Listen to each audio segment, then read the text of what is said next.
Hello दोस्तों, मैं आचार्य विजय तनेजा आपका एक बार फिर से स्वागत करता हूं अपने यूट्यूब चैनल जय माता दी ज्योतिष केंद्र में। आज एक ऐसे विषय को आपके सामने लेके आया हूं जिसका आमना सामना आपसे कभी ना कभी हुआ होगा या होगा। वो है शनिदेव, दंड अधिकारी शनिदेव, कर्म फलदाता शनिदेव, शनि शनि चलने वाले शनिदेव, पीड़ा देने वाले शनिदेव, दंड देने वाले शनिदेव। ना जाने कितने ऐसे नाम हैं जिससे शनिदेव के प्रति डर पैदा किया गया है हम लोगों में, लेकिन वास्तव में डरने की आवश्यकता नहीं है, समझने की आवश्यकता है। आप इसे ऐसे समझें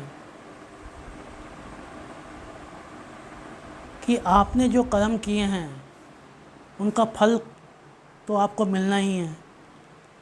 आपने अच्छे कर्म किए हैं, अच्छा फल मिलना है। बुरे कर्म किए हैं, बुरा फल मिलना है। इसे आप ऐसे समझ सकते हैं जैसे हमारे स्कूलिंग टाइम में परीक्षाएं होती हैं। परीक्षाएं किस लिए होती हैं? ताकि आप ये सीख सकें जो आपने सीखा है ज्ञान, वो सही सीखा है या गलत सीखा है। अगर गलत सीखा है तो और मेहनत करनी है, सही सीखा है तो उसका रिवार्ड आपको मिलना है।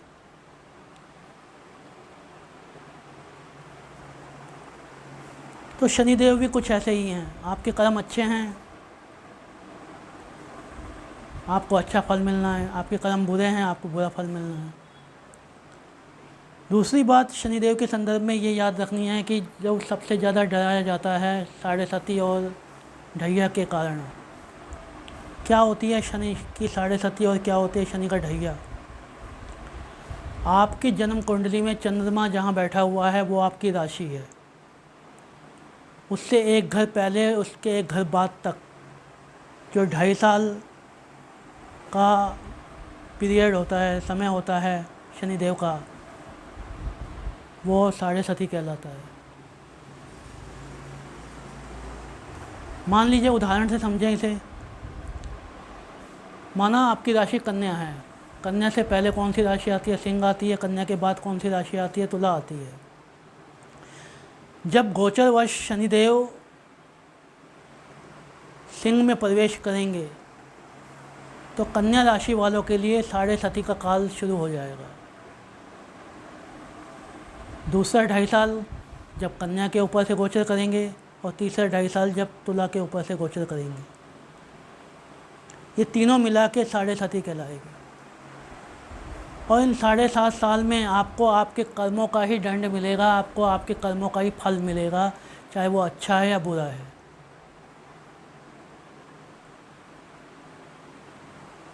आपकी कुंडली में जहाँ शनिदेव बैठे हुए होंगे जन्म समय में, उसके अनुसार मकर कुंभ राशि जहाँ होंगी उसके अनुसार और आपके कर्मों के अनुसार आपको फल मिलेगा। इसलिए उससे बचने का कोई प्रावधान नहीं है। आप फिर कहेंगे कि उपाय क्या काम करते हैं, क्यों करवाए जाते हैं ये उपाय, बीज मंत्र क्यों करवाए जाते हैं? ये जितने भी बीज मंत्र हैं या जितने भी उपाय हैं, शनिदेव के तिलक, शनिदेव के तेल चढ़ाना या दीपक लगाना या हनुमान जी का आराधना करना, आप कोई भी उपाय कर रहे हैं, उपायों का केवल और केवल इतना सा महत्व होता है कि वो आपको कष्ट झेलने की क्षमता प्रदान करते हैं। वो बुरे समय में आपके साथ ईश्वर खड़ा होता है। वो आप में कष्ट झेलने की क्षमता लाता है, सहन शक्ति उत्पन्न करता है, जिससे कि आपको कष्ट का एहसास नहीं हो।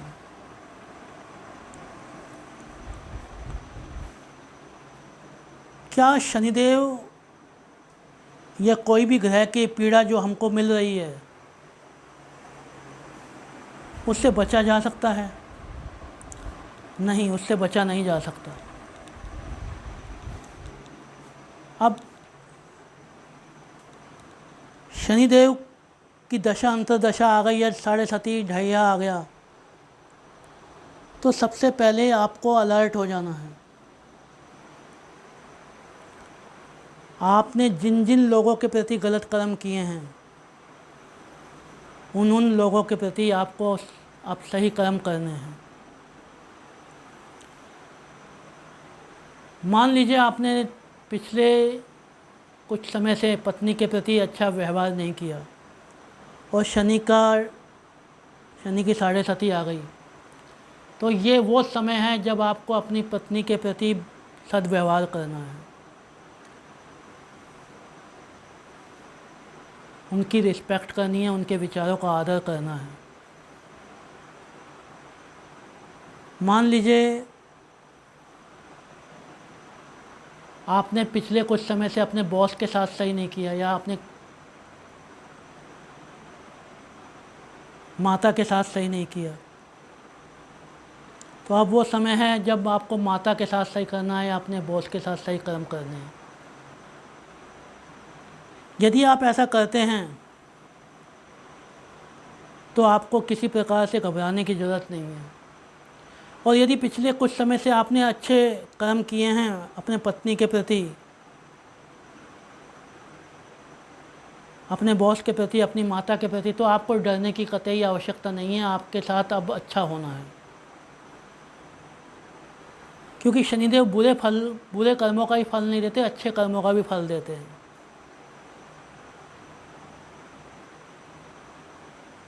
ऐसा नहीं है कि ये वो टीचर है जो आपको दंड ही देगा, ये वो टीचर हैं जो आपको दंड के साथ साथ फीडबैक, गुड फीडबैक भी देंगे।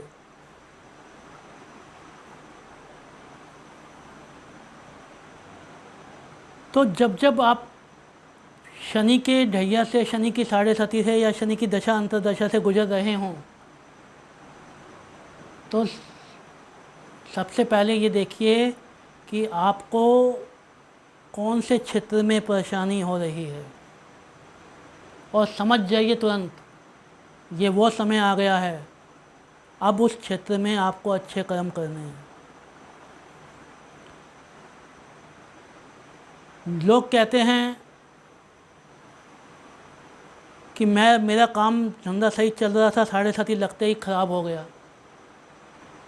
तो आप एक बार नोटिस कीजिए कि उस अच्छे समय में आपने किन लोगों के प्रति ख़राब किया है। आपने अपने अच्छे समय में, मान लीजिए आपकी पत्नी के साथ अच्छा नहीं किया, तो अब आपको कष्ट मिलेंगे पत्नी से। हो सकता है पत्नी आपको डाइवोर्स दे दे, हो सकता है पत्नी आपको छोड़ के चली जाए, लेकिन आपको उसके प्रति अच्छा करना है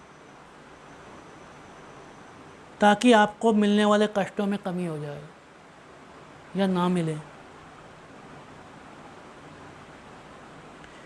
ये नेचर का एक लॉगरिथम है, इसको कोई ऑपरेट नहीं कर रहा। आप समझने का प्रयास करें, नेचर का जो विधि विधान है उसको कोई ऑपरेट नहीं कर रहा, ये ऑटोमेटिक है। ऑटोमेटिक मैं इसलिए कह रहा हूँ कि आपको अच्छे कर्मों का ही फल मिलता है, बुरे कर्मों का भी फल मिलता है, दोनों का मिलता है। इसको कोई बैठ के एडिटिंग नहीं कर रहा किसी चीज़ की कोई, ये आपके कर्मों का ही फल है बस। और इस कर्मों के बंधन से, कर्म का विधान से प्रभु श्री राम, श्री कृष्ण भगवान भी नहीं बचे, तो हम सब लोग तो क्या हैं। इसलिए जब जब आपके जहन में शनिदेव आए, जब जब आपके जहन में साढ़े साथी या ढैया आए, तब तब आप ये सोचिएगा पिछले समय में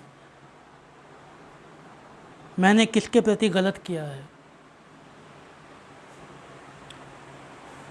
यदि माँ से कष्ट मिल रहे हैं तो सोचिएगा, ध्यान कीजिएगा कि ऐसा माँ के प्रति कौन सा कर्म है जो मैंने गलत कर दिया। तो माँ के प्रति आप अच्छा कर्म करना शुरू कर दें, कष्ट कम हो जाएंगे।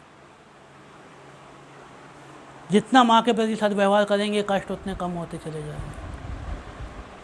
बच्चों के प्रति आपने गलत किया है, बच्चों को पीटा है, मारा है, शनि का पीरियड आ गया, शनि की साढ़े साथी आ गई, ढैया आ गया, तो आप बच्चों से प्रताड़ित होंगे या बच्चे बच्चे आपके प्रति सही व्यवहार नहीं रखेंगे तो समझ जाइए, वो रखें नहीं रखें, आपको सही करना है, सद्व्यवहार रखना है उनके प्रति, क्योंकि आपको अपने कर्मों का निर्वाह करना है, अपने कर्मों को निलीफाई करना है, अपने कर्मों का निपटारा करना है, अपने कार्मिक अकाउंट को सेट करना है, बैलेंस में लाना है। तो एक यही उपाय है, अन्यथा आप शनिदेव पर ज़िंदगी भर तेल चढ़ाते रहिए, हनुमान जी की ज़िंदगी भर आराधना करते रहिए, कुछ होने वाला नहीं है। अगर आप कर्मों को और गलत करते जाएंगे तो उनका भी निपटारा आपको कहीं ना कहीं करना पड़ेगा, दंड मिलेंगे आपको। दंड से बचना चाहते हैं, जीवन को सहज सरल चलाना चाहते हैं, तो किसी के प्रति गलत ना करें, ना गलत होने दें। इतना सा अगर हम समझ जाएं तो किसी भी कुंडली में शनिदेव की धैर्य, शनिदेव की साढ़े साथी आपका कुछ नहीं बिगाड़ सकती। उम्मीद करता हूँ को मेरी बात आपको समझ आई होगी। अगर समझ आई है तो कमेंट करके यस लिखें, और समझ नहीं भी आई तो नो लिखें, लेकिन कमेंट ज़रूर करें। और अगर आप कुछ पूछना चाहते हैं तो पूछ भी सकते हैं दिए हुए नंबरों पर। जय माता दी।